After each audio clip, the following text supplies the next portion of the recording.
राधे राधे दोस्तों, कैसे हैं आप सब। हमारी YouTube चैनल में आपका स्वागत है। दोस्तों, आज की इस वीडियो में हम आपको रमा एकादशी की कथा और महत्व बताएंगे। दोस्तों, कार्तिक मास के कृष्ण पक्ष की एकादशी को रमा एकादशी कहते हैं। रमा एकादशी को रंभा एकादशी भी कहते हैं। इस व्रत को करने से समस्त पापों का नाश होता है। इस दिन भगवान कृष्ण की केशव रूप में उपासना की जाती है। यह व्रत भगवान श्री कृष्ण को समर्पित है। इस एकादशी को श्री कृष्ण उपासना करने से मनोवांछित फल की प्राप्ति होती है। इस एकादशी पर पुत्र प्राप्ति के लिए महिलाएं संतान गोपाल का पाठ भी करती हैं। इस एकादशी पर भगवान विष्णु के साथ माँ लक्ष्मी की पूजा की जाती है। रमा एकादशी का नाम भी माँ लक्ष्मी के नाम पर रखा गया है। इस एकादशी पर महालक्ष्मी स्वरूप की आराधना की जाती है। शास्त्रों के अनुसार रमा एकादशी के दिन रमा एकादशी की कथा सुनने मात्र से ही भगवान विष्णु माता लक्ष्मी जी की विशेष कृपा प्राप्त होती है और सभी कष्टों और संकटों से मुक्ति मिलती है। रमा एकादशी की कथा। धर्मराज युधिष्ठिर कहने लगे, हे भगवान, कार्तिक कृष्ण एकादशी का क्या नाम है? इसकी विधि क्या है? इसके करने से क्या फल मिलता है? सो आप विस्तार पूर्वक बताइए। भगवान श्री कृष्ण बोले कि कार्तिक कृष्ण पक्ष की एकादशी का नाम रमा है। यह बड़े बड़े पापों का नाश करने वाली है। इसकी कथा मैं तुमसे कहता हूँ, ध्यान पूर्वक सुनो। हे राजन, प्राचीन काल में मुचुकुंद नाम का एक राजा था। उसकी इंद्र के साथ मित्रता थी और साथ ही यम, कुबेर, वरुण और विभीषण भी उसके मित्र थे। यह राजा बड़ा धर्मात्मा, विष्णु भक्त और न्याय के साथ राज करता था। उस राजा की एक कन्या थी जिसका नाम चंद्रभागा था। उस कन्या का विवाह चंद्रसेन के पुत्र शोभन के साथ हुआ था। एक समय वह शोभन ससुराल आया।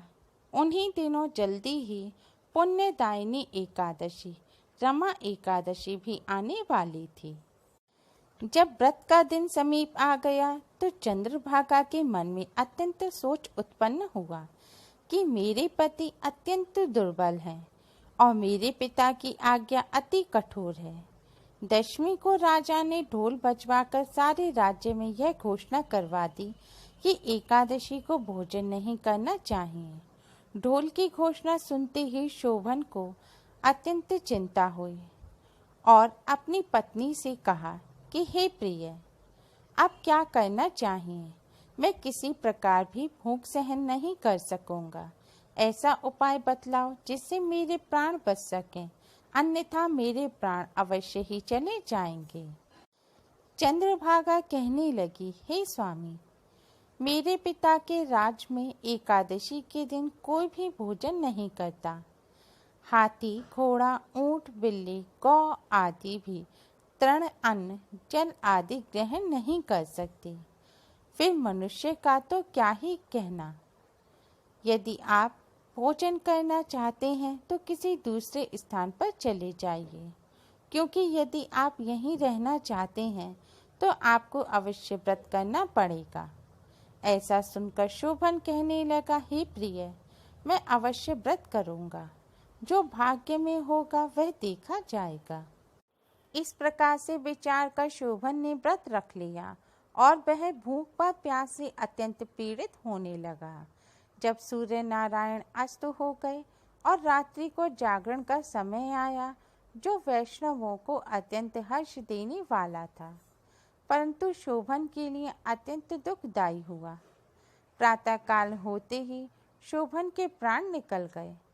तब राजा ने सुगंधित काष्ठ से उसका दाह संस्कार करवाया, परंतु चंद्रभागा ने अपने पिता की आज्ञा से अपने शरीर को दग्ध नहीं किया और शोभन की अंत्येष्टि क्रिया के बाद अपने पिता के घर में ही रहने लगी।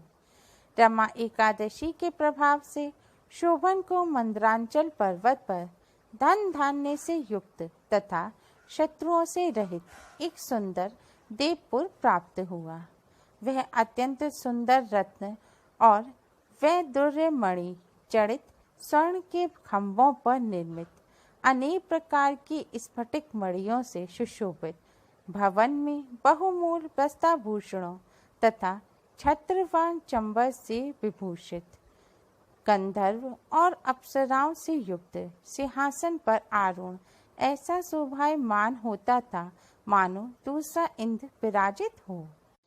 एक समय मुचुकुंद नगर में रहने वाला एक सोम शर्मा नामक ब्राह्मण तीर्थ यात्रा करता हुआ घूमता घूमता उधर जा निकला और उसने शोभन को पहचान कर कि यह तो राजा का जमाई शोभन है, उसके निकट गया। शोभन भी उसे पहचान कर अपने आसन से उठकर उसके पास आया और प्रणाम आदि करके कुशल प्रश्न किया। ब्राह्मण ने कहा कि राजा मुचुकुंद और आपकी पत्नी कुशल से हैं। नगर में सभी प्रकार से कुशल है, परंतु हे राजन, हमें आश्चर्य हो रहा है। आप अपना वृत्तांत कहिए कि ऐसा सुंदर नगर जो ना कभी किसी ने देखा ना सुना, आपको कैसे प्राप्त हुआ।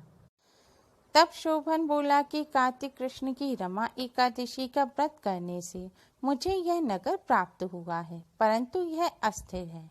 यह स्थिर हो जाए ऐसा उपाय कीजिए। ब्राह्मण कहने लगा कि हे राजन, यह स्थिर क्यों नहीं है और कैसे स्थिर हो सकता है, आप बताइए, फिर मैं अवश्य वह उपाय करूँगा। मेरी इस बात को आप मिथ्या ना समझिए। शोभन ने कहा कि मैंने इस व्रत को श्रद्धा रहित होकर किया है, अतः यह सब कुछ अस्थिर है। यदि आप मुचुकुंद की कन्या चंद्रभागा को यह सब वृत्तांत कहें तो यह स्थिर हो सकता है। ऐसा सुनकर उस ब्राह्मण ने अपने नगर लौटकर चंद्रभागा से सब वृत्तांत कह सुनाया। ब्राह्मण के वचन सुनकर चंद्रभागा बड़ी प्रसन्नता से ब्राह्मण से कहने लगी, हे ब्राह्मण, ये सब बातें आपने प्रत्यक्ष देखी हैं या सपने की बात कर रहे हैं। ब्राह्मण कहने लगा कि हे पुत्री, मैंने महावन में तुम्हारे पति को प्रत्यक्ष देखा है, साथ ही किसी से विजय ना हो ऐसा देवताओं के नगर के समान उसका नगर भी देखा है।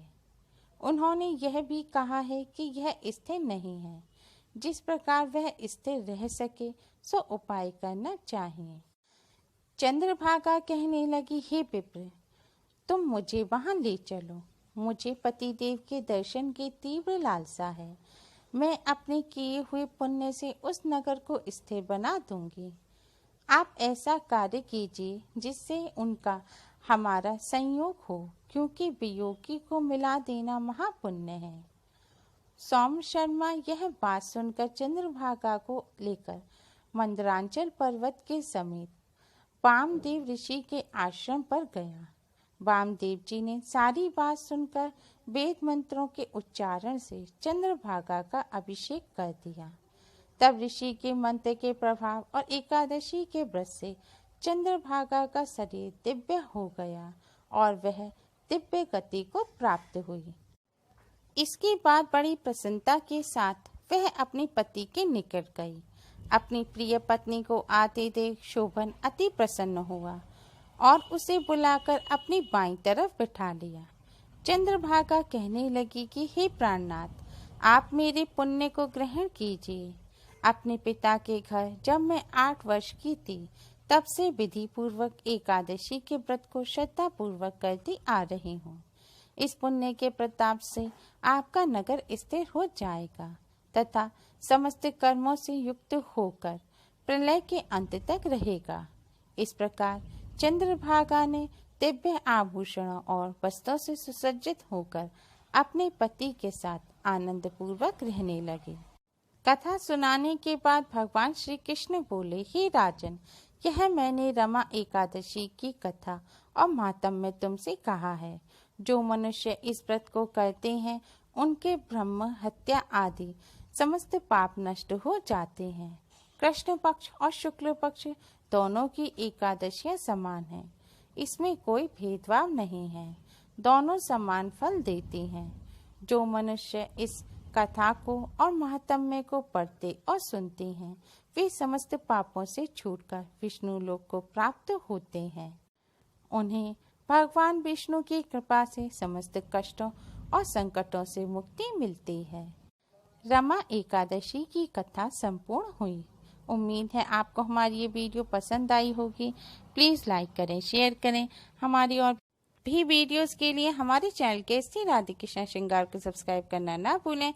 Thanks for watching. Radhe Radhe.